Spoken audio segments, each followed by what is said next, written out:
Hello friends, welcome back to my YouTube channel. आज की video में हम लोग बात करेंगे पैरालिसिस पेशेंट की जो एक्सरसाइज है, जो खुद से पेशेंट नहीं कर पाते हैं एक्सरसाइजेस। मैंने बहुत सारी वीडियोस डाली हुई है यूट्यूब पर बहुत सारे पेशेंट्स कमेंट करके बोलते हैं कि सर पैरालिसिस हो गया है, हम खुद से एक्सरसाइज नहीं कर पा रहे हैं। तो ऐसी कुछ एक्सरसाइज बताइए जो हम खुद से कर पाएं। तो पैरालिसिस हो जाने के बाद तो मसल्स में पावर नहीं होता है, तो स्टार्टिंग में आपको पैसिव मूवमेंट्स करवाने हैं। अपने आसपास कोई फिजियोथेरेपिस्ट हो या कोई फिजियो हो, या अगर आपके आसपास नहीं हो पा रहा है, फिजियोथेरेपिस्ट नहीं आ पा रहा है, तो आप हमारी वीडियो को देख करके कोई घर का मेंबर उनको एक्सरसाइज करवा सकता है। जैसे फिजियो करवाते हैं वैसे तो नहीं कर पाएंगे, लेकिन आप कुछ तो उनको हेल्प कर ही सकते हैं जब तक आपके पास फिजियोथेरेपिस्ट अवेलेबल नहीं है। तो आप देखिए कैसे हम लोग पैसिव मूवमेंट्स करवा रहे हैं। तो पैर का पंजा पेशेंट को बोल रहे हैं पंजा चलाइए, तो वो नहीं चला पा रहे हैं। तो सबसे पहले आपको पैसिव मूवमेंट्स करवाने हैं पंजे के लिए। तो पंजा बहुत ज्यादा टाइट है, आप पंजे को पूरा पैसिव मूवमेंट करवा करके उसको लूज करवाइए।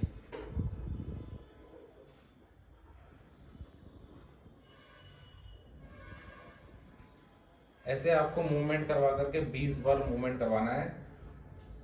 ये होगा पैसिव मूवमेंट। जब तक मसल में पावर नहीं आता है और ये खुद से नहीं कर पाते हैं, तब तक आपको पैसिव मूवमेंट्स ही करवाने हैं।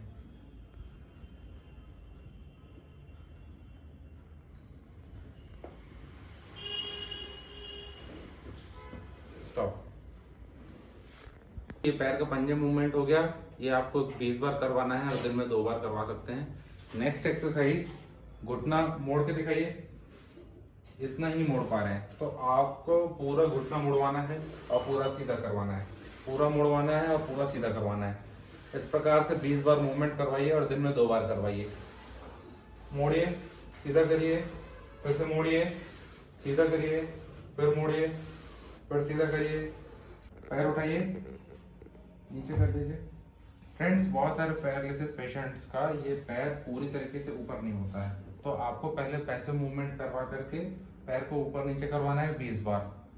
1 2 3 और ऊपर उठाइए, 4 5 6। अब जैसे इनका ये वाला मसल बहुत ज्यादा टाइट लग रहा है मेरे को, तो इससे ज्यादा पैर ऊपर उठ ही नहीं रहा, तो इसका मतलब यहाँ के मसल्स की हम लोग को स्ट्रेचिंग करनी है। जो हैमस्ट्रिंग मसल है और काफ मसल है, ये बहुत ज्यादा टाइट हो रखा है, तो इनको स्ट्रेच करने के लिए हम लोगों को ऐसे पकड़ के पूरा स्ट्रेच करना है, एकदम सीधा लेके जाना है। अब मैं 90 डिग्री इसलिए नहीं लेके जा रहा हूँ क्योंकि फिर बहुत ज़्यादा खिंचाव आने लगेगा। इतने में ही पेशेंट को खिंचाव आ रहा है, तो मैं इसमें होल्ड करके रखूँगा 2 मिनट तक। 2 मिनट्स तक होल्ड करके रखेंगे और 2 बार करेंगे।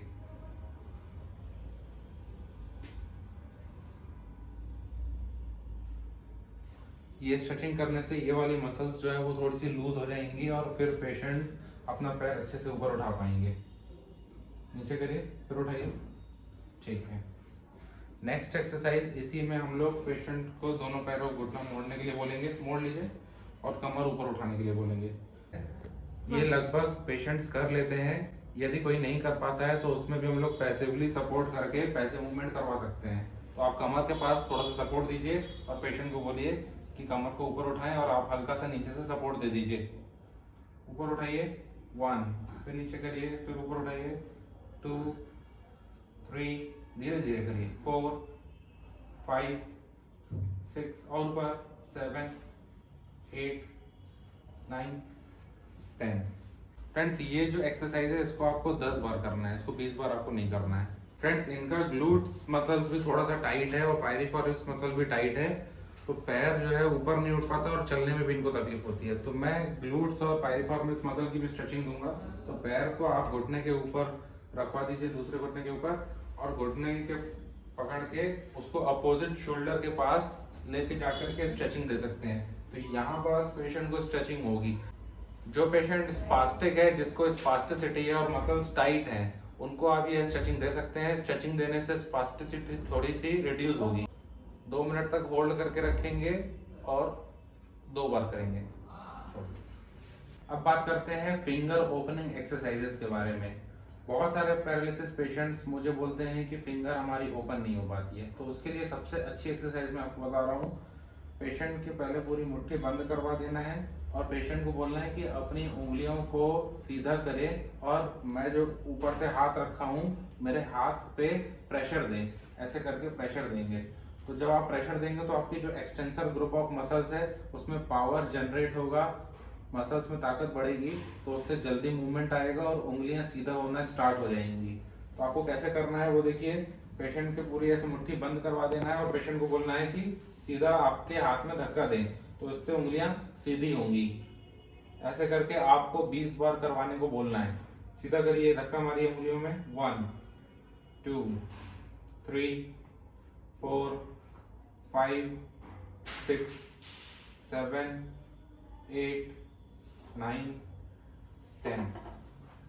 जिनकी उंगलियां सीधी हो जा रही हैं लेकिन बंद नहीं हो पा रही है, उसके लिए अगर आपको करवाना है एक्सरसाइज, तो ये आप पेशेंट के हाथ के पास ऐसे 2 फिंगर्स अपनी हथेली के पास रखवा दीजिए और पेशेंट को बोलिए कि मुट्ठी बंद करें। बंद करिए। और तब भी अगर नहीं कर पा रहा है तो आप बाहर से प्रेशर दे करके इनको बंद करवा सकते हैं। तो पहले आप बाहर से प्रेशर दबाइए, फिर जब पेशेंट बंद करना स्टार्ट कर दे तो उसके बाद आप उनको बोलिए कि खुद से बंद करें। बंद करिए, खोलिए, फिर बंद करिए, फिर खोलिए और फिर बंद करिए, खोलिए और बंद करिए। 20 बार ऐसे आपको इनको मूवमेंट करवाना है और दिन में 2 बार करवाइए, तो उससे जल्दी रिकवरी होगी। फ्रेंड्स, नेक्स्ट एक्सरसाइज जो बताने वाला हूँ वो रिस्ट के ऊपर बताने वाला हूँ। अभी रिसेंटली किसी ने मुझे कमेंट करके पूछा कि रिस्ट की एक्सरसाइज कैसे करनी है या रिस्ट के ऊपर भी वीडियो बनाइए, तो उसके ऊपर मैंने अभी बता रहा हूँ एक्सरसाइज। आपको रिस्ट के ऊपर ऐसे हाथ रखवा देना और पेशेंट को बोलना है कि अपनी कलाई को ऐसे ऊपर उठाएं और नीचे करें। ऐसे वाला मूवमेंट करना है। तो आपका जो हाथ रहेगा वो यहाँ पे रखे रहेगा और पेशेंट को बोलना है कि रिस्ट ऊपर करें। इस प्रकार से आप रिस्ट एक्सटेंसर्स की एक्सरसाइज करवा सकते हैं और पेशेंट को बहुत जल्दी रिकवरी होगी इस एक्सरसाइज से। पेशेंट पहले अगर नहीं कर पा रहा है तो आप मसल स्टिमुलेशन का इस्तेमाल कर सकते हैं। पहले आप मसल स्टिमुलेटर लगा दीजिए एक्सटेंसर ग्रुप ऑफ मसल्स पे, फिर जैसे ही वह टेंशन अचीव हो जाए तब आपको यहाँ पे एक्सरसाइज करवानी है खुद से। और तब भी अगर ये हो जाए तब आप थोड़ा सा प्रेशर दीजिए 1 उंगली या 2 उंगली से, तब पेशेंट को बोलिए कि हाथ को ऊपर करें। ऊपर उठाइए, फिर नीचे करिए और अच्छे से पूरा ऊपर उठाइए। हाँ, ऐसे। इस प्रकार से आप करेंगे तो पेशेंट के मसल्स में ताकत भी आएगी और मूवमेंट भी अच्छे से आएगा। इसको भी आपको 20 बार करना है और दिन में 2 बार करना है। अब हाथ को ऐसे मोड़िए, नीचे करिए, फिर मोड़िए। ये वाला मूवमेंट तो पेशेंट कर ले रहा है, तो इसकी एक्सरसाइज करवाने की जरूरत नहीं है। हालांकि पेशेंट को आपको खुद को बोलना है कि ये एक्सरसाइज वो घर पे खुद से करें, लेकिन आपको पैसिवली करवाने की जरूरत नहीं है क्योंकि अब ये मूवमेंट आ चुका है। जो उसको पेशेंट को, जिन भी पेशेंट्स को मूवमेंट नहीं आ रहा है उनके लिए ये आपको पैसिवली करवाना है, लेकिन जिसको मूवमेंट आ गया है उसको ये वाली एक्सरसाइज पैसिवली नहीं करवाना है। एक्टिवली पेशेंट को बोलना है कि खुद से वो करें। अब यहाँ पे टच करिए, नीचे करिए, फिर ऊपर उठाइए, फिर नीचे करिए। ये वाले मूवमेंट में थोड़ी सी तकलीफ हो रही है पेशेंट को, तो इसमें आप जहां पर पे तकलीफ हो रही है, जैसे इतना कर ले रहे हैं तो इतना उनको करने दीजिए। बाकी जो है आप उनको थोड़ा सा सपोर्ट दे करके सीधा करवाइए। ऊपर उठाइए और हल्का सा सपोर्ट देके सीधा, ऊपर उठाइए, सपोर्ट दीजिए और सीधा कर दीजिए। इस प्रकार से आपको 20 बार मूवमेंट करवाना है और सही मूवमेंट करवाना है, तो पेशेंट का हाथ का मूवमेंट जल्दी रिकवर होगा। ऊपर उठाइए, फिर सीधा करिए, फिर सीधा करिए, फिर से सीधा करिए, पूरा ऊपर और ऊपर, नीचे कर दीजिए, फिर से ऊपर उठाइए, पूरा ऊपर उठाइए, नीचे कर दीजिए, फिर से ऊपर उठाइए, पूरा ऊपर, फिर नीचे कर दीजिए, फिर से ऊपर उठाइए, पूरा ऊपर उठाइए, फिर नीचे, फिर से ऊपर और ऊपर। ऐसे आपको 20 बार मूवमेंट करवाना है और दिन में 2 बार करवाना है। फ्रेंड्स, आज की वीडियो में इतना ही। अगर आपके मन में कोई सवाल है तो आप कमेंट बॉक्स में पूछ सकते हैं। हम आपके सवालों का जवाब जल्द से जल्द देने की कोशिश करेंगे। यदि आपको वीडियो हमारी अच्छी लगी हो तो प्लीज़ लाइक कीजिएगा और शेयर कीजिएगा और सब्सक्राइब करना ना भूलें। Thank you so much.